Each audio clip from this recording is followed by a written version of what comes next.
आज मैं आपके लिए लेके आई हूँ बेसन की सब्जी। जब भी घर में कोई सब्जी ना हो और कुछ भी आपको समझ में ना आए तो बेसन घोलकर ये सब्जी आप बड़े आराम से बना सकते हो। सब्जी बनाने के लिए यहाँ हमने ले लिया है 1 कप बेसन। बेसन को मैंने छान के लिया है। अब हम बेसन के अंदर कुछ मसाले डालेंगे। यहाँ मैं डाल रही हूँ आधा चम्मच नमक। नमक आप अपने टेस्ट के हिसाब से डालें। 1/4 जितना ही यहाँ मैं डाल रही हूँ हल्दी पाउडर और 2/4 जितना ही यहाँ मैं डाल रही हूँ पिसा हुआ धनिया पाउडर और आधा चम्मच यहाँ मैं डाल रही हूँ लाल मिर्ची का पाउडर। अब इन मसालों को हम मिक्स कर लेते हैं। मिक्स करने के बाद यहाँ हमने ले लिया है 1 कप पानी। यहाँ पर थोड़ा थोड़ा हम पानी डालकर इस घोल को बनाएंगे। एकदम से ज़्यादा पानी नहीं डालेंगे।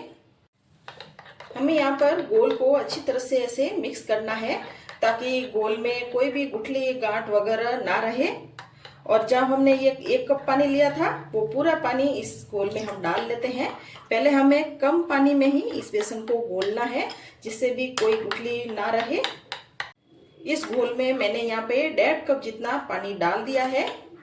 हमें यहाँ पर इस घोल को ऐसा पतला ही बनाना है। यहाँ हमने ले ली है कढ़ाई और गैस को भी हमने ऑन कर लिया है। अब इसमें हम डाल देंगे 2 टेबल स्पून जितना तेल। तेल यहाँ पे गर्म हो गया है। इसमें हम डाल देंगे आधा चम्मच सरसों और आधा चम्मच यहाँ मैंने डाल दिया है जीरा। सरसों जीरा चटक गए हैं। अब इसमें हम डाल देंगे एक कटी हुई हरी मिर्च और हरी मिर्च को भी हमने तेल में भून लिया है।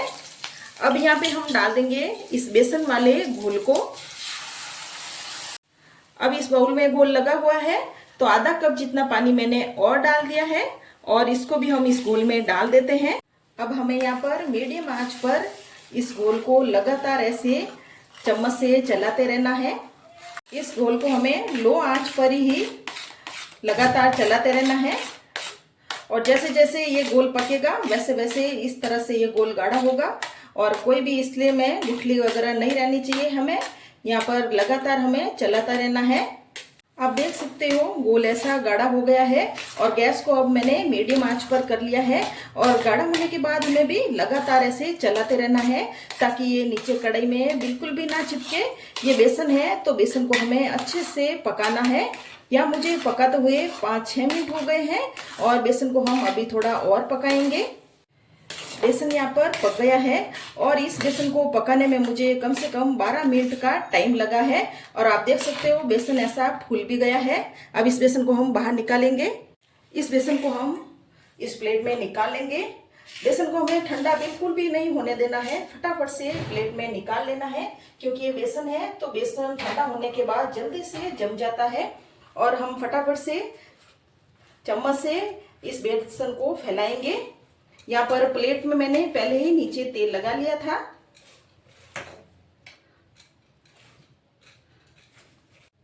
यहाँ हमने बेसन को प्लेट में फैला लिया है। अब इसको हम ठंडा होने देते हैं। अब हम एक मसाला बनाएंगे। उसके लिए यहाँ मैंने ले लिया है नॉर्मल खट्टा दही। बहुत ज़्यादा खट्टा दही भी हमें यहाँ पे नहीं लेना है। अब इसमें हम डालेंगे कुछ सूखे मसाले। 3/4 जितना ही मैंने यहाँ पे ले लिया है हल्दी का पाउडर और 1.5 चम्मच यहाँ डाल देंगे हम पिसा हुआ धनिया का पाउडर और आधा चम्मच हम डाल देंगे नमक। नमक आप अपने टेस्ट के हिसाब से डालें। और यहाँ हम डाल रहे हैं 1.5 चम्मच लाल मिर्ची का पाउडर। ये मसाले आप कम भी कर सकते हो अपनी पसंद के हिसाब से। आधा चम्मच ये हम इसमें डाल रहे हैं कसूरी मेथी। आधा चम्मच इसमें हम डाल देंगे जीरा पाउडर। अब इन सारे मसालों को हम मिक्स कर लेते हैं। मसालों को हमने मिक्स कर लिया है। जो हमने यहाँ पे दही डाला था दही को भी हमने यहाँ फेंट लिया है। अब यहाँ पर ये बेसन ठंडा हो गया है। यहाँ हमने ले लिया है एक चाकू और चाकू की मदद से हम बेसन के छोटे छोटे पीस में यहाँ ऐसे टुकड़े करेंगे। यहाँ हमने बेसन के टुकड़े कर लिए हैं और आप देख सकते हो बेसन के टुकड़े यहाँ पर आराम से निकल रहे हैं क्योंकि ये बेसन है तो ठंडा होते ही ये जम गया है। प्लेट में से सारे टुकड़े बेसन के हमने निकाल लिए हैं और बेसन के टुकड़े प्लेट में से आराम से निकल गए और हाथों में भी बेसन ये बिल्कुल भी नहीं चिपक रहा है क्योंकि हमने बेसन को बहुत ही अच्छा पकाया था। अब हम सब्जी बना लेते हैं। यहाँ हमने ले ली है कढ़ाई और इसमें हम डाल देंगे 4 टेबल स्पून तेल। यहाँ मैं डाल रही हूँ सरसों का तेल। यह हमने सरसों का तेल लिया है। सरसों के तेल को हम धुआं उठने तक गर्म करेंगे और तेल यहाँ अच्छा गर्म भी हो गया है। इसमें मैंने डाल दी है 2 पिंच हींग। अब यहाँ पर डाल रही हूँ मैं कद्दूकस किया हुआ अदरक और लहसुन। 10 कली लहसुन की और अदरक 1 इंच अदरक के टुकड़े को कद्दूकस कर लिया था। अब इसमें हम डाल देंगे मसाले। अब इसमें हम डाल देंगे तेज पत्ता। तेज पत्ता मैं पहले डालना भूल गई थी। और इन मसालों को हम मिक्स कर लेते हैं। यहाँ पर गैस को मैंने लो आंच पर कर लिया है। अब इस मसाले को हम लो आंच पर पकने देते हैं। मीडियम आंच पर मसालों को हमने 5 मिनट के लिए पका लिया है और यहाँ पर मसाले बहुत ही अच्छे से पक गए हैं। जितना हम मसालों को अच्छा पकाएंगे सब्जी भी उतनी ही अच्छी बनेगी। अब इन मसालों में हम डाल देंगे 2 कप जितना पानी। या मैं डाल रही हूँ गर्म पानी। हमें यहाँ पर गर्म पानी ही डालना है, ठंडा पानी नहीं डालना है। और एक बार हम चम्मच चला लेते हैं। अब इस पानी में हम एक उबाल आने देते हैं। यहाँ पर पानी में उबाल आ गया है। अब ये जो बेसन के हमने पीस किए थे उनको हम बेसन में डाल देते हैं। अब इस सब्जी को हम मिक्स कर लेते हैं। यहाँ पानी एकदम से बरोबर है, हमें और पानी इसमें डालने की बिल्कुल भी जरूरत नहीं है। साथ ही हम 2 चुटकी जितना ही इसमें हम डाल देंगे गरम मसाला। गरम मसाला डालने के बाद ढक्कन लगाकर 5 से 6 मिनट के लिए इस सब्जी को एक बार फिर पकने देते हैं। सब्जी को पकते हुए 5-6 मिनट हो गए हैं और सब्जी को अब हम देख लेते हैं।